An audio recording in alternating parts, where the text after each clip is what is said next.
I walked into the family estate with the usual tight knot in my chest. The hall smelled faintly of polished wood and lavender, a scent that always made me feel both out of place and unmoored. Everyone was there: my parents, my sister, aunts, uncles, cousins, arranged in that invisible hierarchy I'd memorized long ago. Their smiles were polite, their eyes flickering with expectation.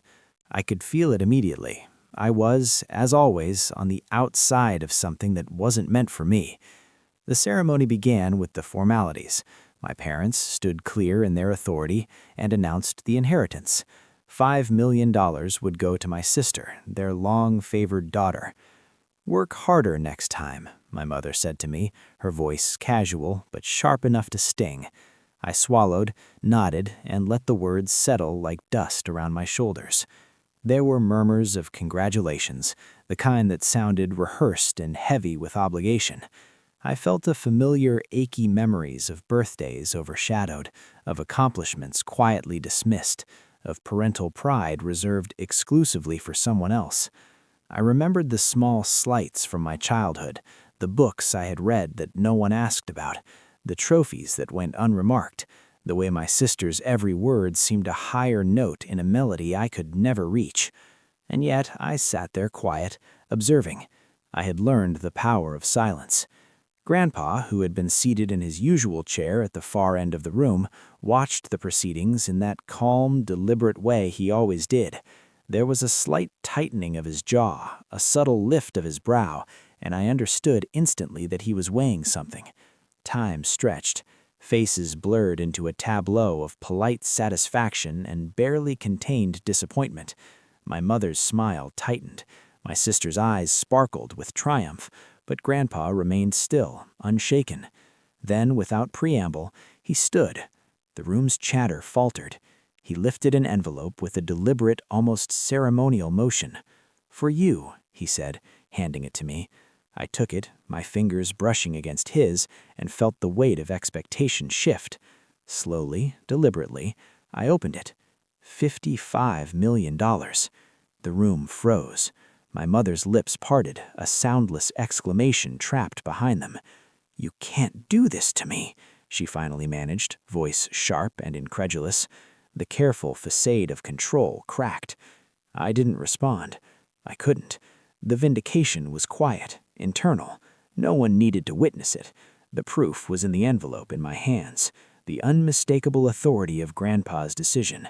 The room's hierarchy had tilted in a single deliberate motion, and the shift was undeniable.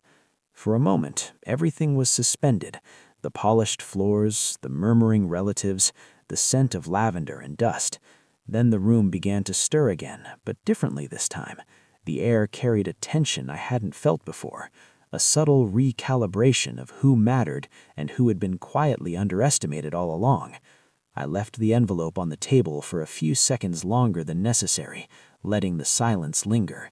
My sister's smile faltered, my mother's fury simmered beneath her carefully composed mask, and Grandpa simply sat back, serene.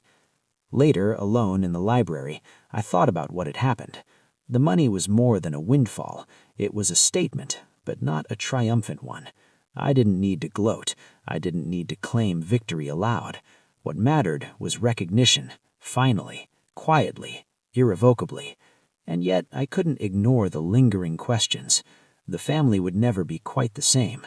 Relationships I had relied on for a sense of place had shifted, subtly but permanently. The favoritism that had haunted me for decades was acknowledged in its absence, leaving a strange mixture of relief and unease.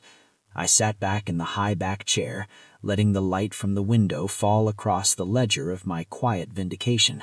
No one could erase the years of oversight, the invisible hierarchy, but Grandpa's intervention had created a space where I could exist without compromise. My worth, long minimized, had finally been measured in a way that could not be disputed. And in that silence, I realized something else. The power I had been denied for so long was now in my hands, but it carried responsibility. There would be no theatrical revenge, no cruel punishment. The authority I had been given was a tool, not a weapon, and the balance had to be maintained with care. The family would adjust, they always did, but I had finally found a place within it that was real, undeniable, and calm. The quiet vindication was mine, and I carried it forward without a word, without celebration, just as I had always learned to.